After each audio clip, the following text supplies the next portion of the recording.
welcome everybody to the Victorian Croquet Centre. I'd like to see you all back here some other day to have a game of croquet, perhaps. Look, I'm delighted to be talking about splitting hives because I think it's going to be a very important skill for us all to have under our belt as Varroa comes along. So let's get started. There's a million different ways of splitting hives and it's very confusing. They've all got different names. This is a word map of all the different sorts. And fortunately for you, I'm not going to talk about all of these. I'm going to confine myself to two ways of splitting hives. So the first of those is the walkaway split. It's the easiest one. Any fool can do a walkaway split. It works extremely well. So I'll talk about that. And I'll also talk about another type of split called sometimes it's being called the flyback split, but most of us would probably remember it as the artificial swarm split. And the reason I'm going to talk about that is because I think it's going to be very useful to us to get brood breaks to happen when we're trying to manage Varroa. So I'll explain how to do these and why we're going to choose to do them as I go forward. So before I start though, a couple of fundamentals. When you're making a split, there's a couple of different things you could do. One is you could buy a queen from a queen breeder and it comes in a cage in the post, as we see there on the left. The other thing you can do is if you do a split and there's no queen there, the bees will raise a queen themselves for you, provided they have some young larvae or eggs to do so. And the other variable in all this is that you can either do it all in the one apiary, in which case the foraging bees will fly back into the original hive, or you can put them in the back of your car and drive them off somewhere else, more than a couple of kilometres away, in which case the bees will have to stay put in their new location. But for the purposes of what I'm talking about today, I'm just going to concentrate on getting the bees to raise their own new queen from the existing larvae in your hive and doing it in the one apiary. So keep it as simple as I can. Now, all of us want to make good queen bees. And in order to do that, you need well-nourished larvae. So that requires lots of nurse bees that are secreting lots of royal jelly. And so there needs to be a flow of nectar going on and the hives needs to have a lot of nurse bees in it. You're going to need drones so that the virgin queen can mate, and you'll need reasonable weather for that to happen.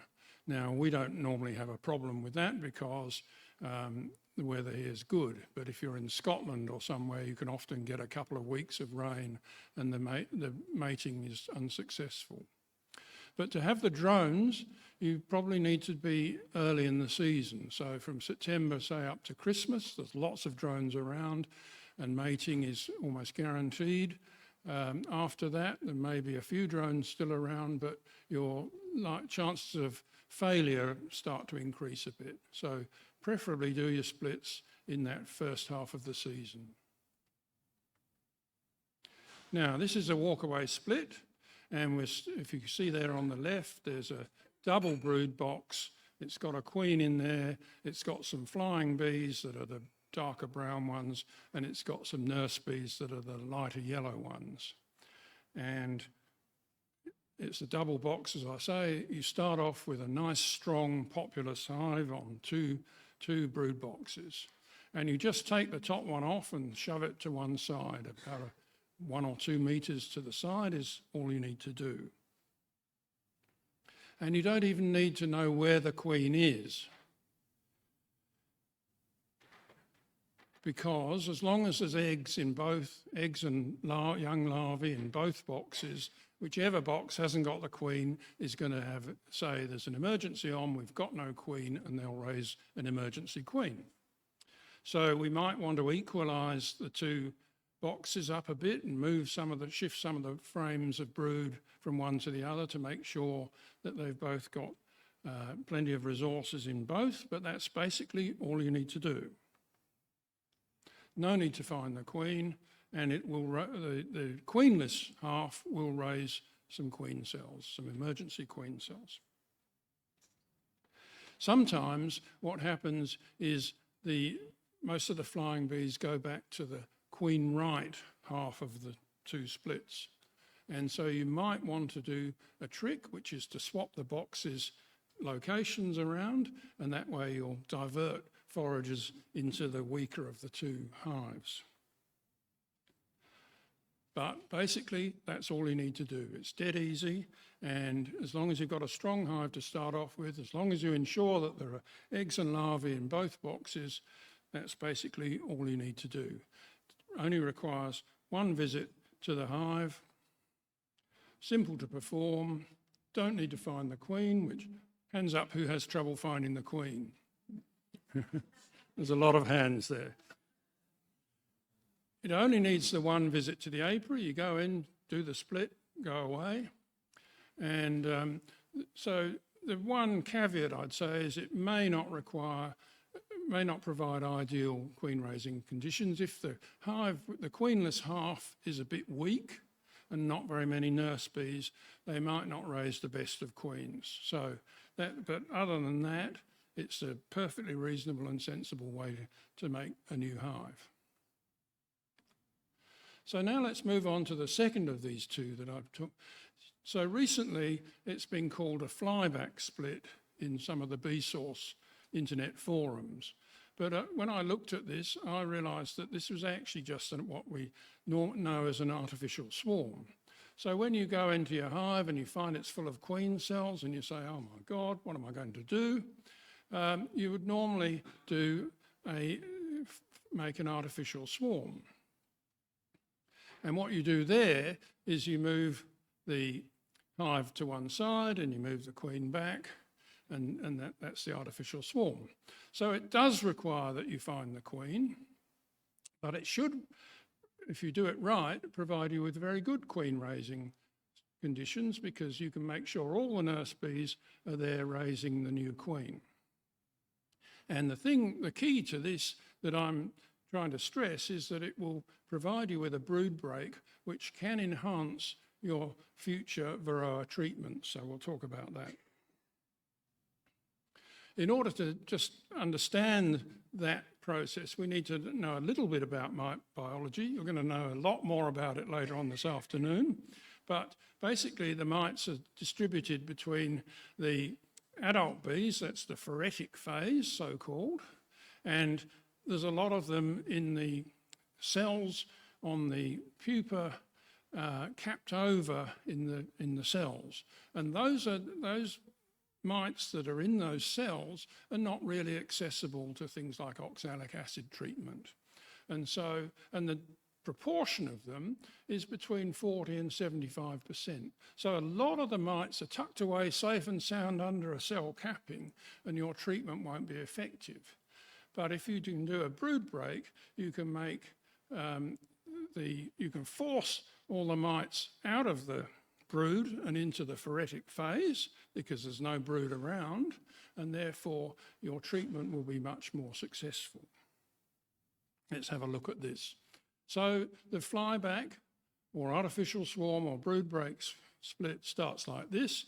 Here's our hive with some flying bees going in and out and some nurse bees and a queen. And what we do is we move the whole box to one side, 1 metre or 2 metres to one side, and we put an empty box on the original site. Then we go and find the queen, and we put her and a frame of stores into that new box on the original site, and we fill it up with foundation. And of course the flying bees are all oriented on that site, so they'll all return there. So you've got all the foragers and the queen on that original site, and that's your artificial swarm or your flyback split. And in the other hive, you've got all the nurse bees and all the brood. And so you've got good conditions to raise a new emergency queen, and that's what will happen. So in the original hive with the queen starts laying immediately, some of the foragers start nursing again, and the colony builds up nice and quickly. In the queenless half, you've got well-nurtured emergency queen cells. The colony is set back, but it will continue to hatch all that brood out, and so it'll rebuild itself quite quickly. And so this is what we would call a preemptive artificial swarm or a fly-black split. Now, why is this going to be so helpful? As I've said, we want to get all the mites out of the cells and onto the adult bees into the phoretic phase. And if you look there at the top, you can see the life cycle of an egg for 3 days, and then a larva for 6 days, and then a worker bee for 12 days, or a drone for a couple of days extra. So the brood, if you stop the queen from laying, after 21 days, all the worker brood will have hatched out. And if you stop the queen from laying after 24 days, all the drones will have hatched out.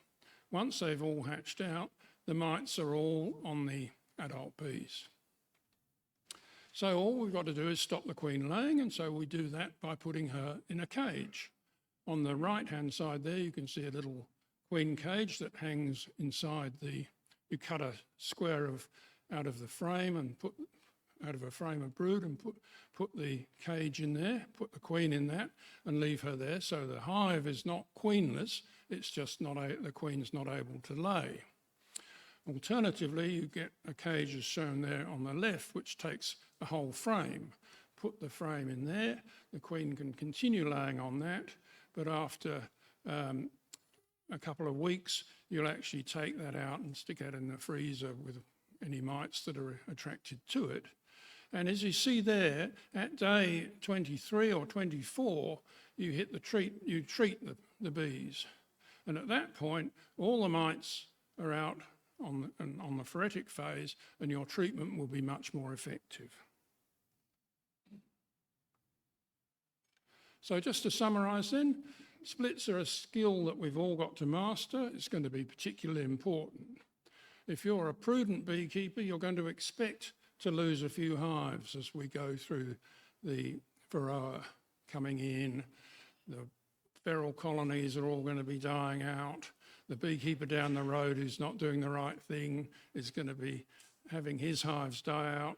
Your bees might go and rob those hives and bring back mites into your hives. It's going to be a traumatic and tricky time for the first 2 or 3 years. So we're likely, all of us, to experience many more losses than we've been used to up to now. Up to now, beekeeping was easy, stick them in a box and try and stop them from swarming. From now on, we're actually going to have to nurture them and be mite biologists to a degree.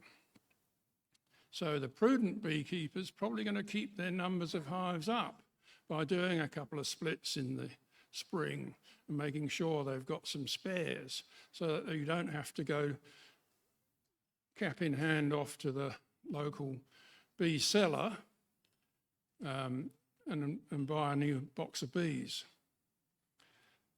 And finally, brood breaks will enhance the efficacy of these miticides, and it'll be interesting to see, but it might allow you to use just the organic chemicals rather than the harder chemicals. If you do a brood break and then hit them at that critical period at 24 days, you might well be able to make do with just the organic chemicals rather than the harder ones. We don't know the answer to that yet, but it's going to be an interesting journey for us. So thank you for your attention, and I'll be happy to answer questions.